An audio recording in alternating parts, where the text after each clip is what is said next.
बिहार की जनता ने तय कर लिया है कि 40 की 40 सीट एनडीए के उम्मीदवार को जिताना है। देवी सारण जाती हैं क्योंकि वहां उनकी बेटी रोहिणी आचार्य चुनाव लड़ रही है। पाटलिपुत्र में लालू प्रसाद यादव, राबड़ी देवी, मीसा भारती के लिए प्रचार करने जाते हैं। ऐतिहासिक कार्यकाल है और नरेंद्र मोदी जी अपने रिपोर्ट कार्ड को लेकर के जन जन के बीच में जा रहे हैं। पनोरमा ग्रुप, जो सोचता है वो करता है। आपके अपने सपनों का आशियाना। छठे चरण का आज अंतिम प्रचार थम जाएगा और कल चुनाव है। कैसे इसको आप देख रहे हैं? देखिए, जिस प्रकार से पांचों चरण में बिहार की जनता ने एनडीए उम्मीदवार के पक्ष में जो वोट किया है और प्रधानमंत्री आदरणीय नरेंद्र मोदी जी को जो स्नेह आशीर्वाद बिहार से मिला है वो जग जाहिर है। जिस प्रकार से 10 साल में प्रधानमंत्री ने देश के लिए और विशेषकर बिहार के लिए जो कार्य किया है, उस आधार पर बिहार की जनता ने तय कर लिया है कि 40 की 40 सीट एनडीए के उम्मीदवार को जिताना है और पुनः नरेंद्र मोदी जी को प्रधानमंत्री बनाना है। और पांचों चरण में सभी सीटें एनडीए के उम्मीदवार बहुत ही अच्छे मार्जिन से जीत रहे हैं और अंतिम 2 चरण में जो चुनाव होने वाला है उसमें भी एनडीए के उम्मीदवार की जीत सुनिश्चित है। लेकिन महागठबंधन कर रही है कि छठे चरण का चुनाव बीजेपी शून्य पर आउट हो रही है और बिहार से 35 या 40 सीट हम ला रहे हैं। महागठबंधन के नेता बिहार में कितनी बार आए, कौन कौन लोग आए, यहाँ तक कि आरजेडी के नेता, आरजेडी के मुखिया सिर्फ अपनी बेटियों के प्रचार में ही गए, वो अपने आरजेडी के उम्मीदवार के प्रचार में भी नहीं गए। ये स्पष्ट दर्शाता है कि इंडी अलायंस के लोग इस बात को मानते हैं कि बिहार के अंदर कहीं भी उनका कोई खाता नहीं खुलने वाला है। लालू प्रसाद यादव, राबड़ी देवी सारण जाती हैं क्योंकि वहां उनकी बेटी रोहिणी आचार्य चुनाव लड़ रही है। पाटलिपुत्र में लालू प्रसाद यादव, राबड़ी देवी, मीसा भारती के लिए प्रचार करने जाते हैं। इसके अलावा वो किसी भी उम्मीदवार के लिए प्रचार करने नहीं गए। लेकिन सारण में भी और पाटलिपुत्र में भी उनकी बेटी चुनाव में परास्त हो रही हैं। लेकिन जिस तरह से देखा जाए कि 5 चरणों का चुनाव खत्म हो गया है, उसके बाद कल तेजस्वी यादव और मुकेश सहनी फिर से हेलीकॉप्टर पर केक काट के उन्होंने दर्शाया कि हम 200 सभा कर चुके हैं, 250 पार अब हो जाएंगे। बड़े लोग की बड़ी बातें,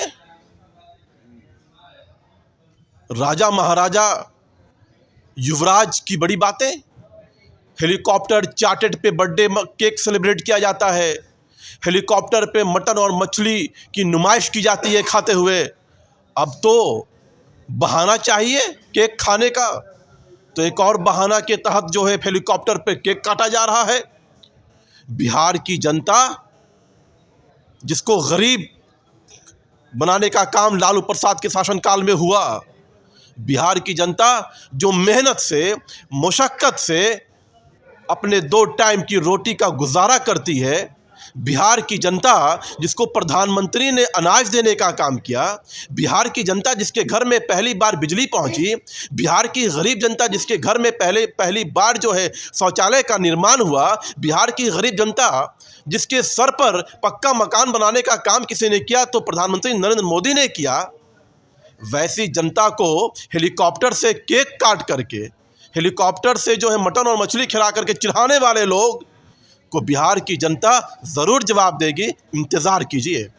तेजस्वी यादव कह रहे हैं कि सिर्फ मोदी बिहार आते हैं अपने फायदे के लिए, न तो रोजगार की बात करते हैं, न मुद्दे की बात करते हैं, न गरीबी की बात करते हैं।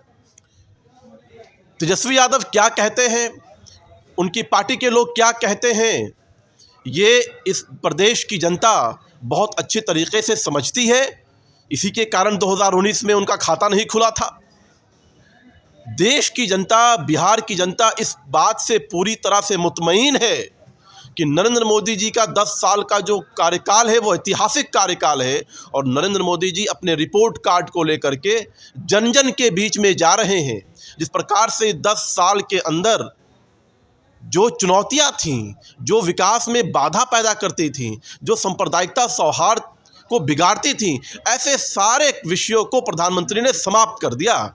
प्रधानमंत्री ने गरीब, शोषित, वंचित, अति पिछड़े, दलित, पसमानदा समाज को आज सशक्त कर करके देश के मुख्य धारा में लाने का काम किया है। इसलिए इस देश की जनता, बिहार की जनता ये चाहती है कि एक एक वोट कमल को दें, ताकि दुनिया में भारत तीसरी नंबर की सबसे बड़ी अर्थव्यवस्था बने। कल छठे चरण का चुनाव है, आप लोग जनता से क्या कहेंगे? बिहार की जनता से हम अपील करते हैं कि जिस प्रकार से जो उत्साह के साथ बड़ी संख्या में वो घर से निकल करके पांचों चरण में मतदान, अपने मताधिकार का प्रयोग किया है, उसी प्रकार से आने वाले छठे और सातवें चरण में भी अपने घर से बाहर निकले और इस लोकतंत्र के महापर्व में अपने मताधिकार का प्रयोग करें और एक सशक्त सरकार, एक सशक्त भारत के निर्माण में अपने योगदान को दें। नोरमा ग्रुप, जो सोचता है वो करता है। अगर ये वीडियो पसंद आई और वह बिहार के राजनीति और बिहारियत से सरोकार रखेनी तो सब्सक्राइब बटन दबा के चैनल के सब्सक्राइब कर ली। ओजे एगो घंटी बा, ओकरा बटन दबा देला से कुल सटीक और मारक खबर रुआ मुफ्त में मिल जाई। अगर रुआ पत्रकारिता के हमनी के नया प्रयोग में सहयोग कर चाहतानी तो ज्वाइन बटन दबा दी। पेटीएम नंबर नोट कर ली 9386816700। धन्यवाद।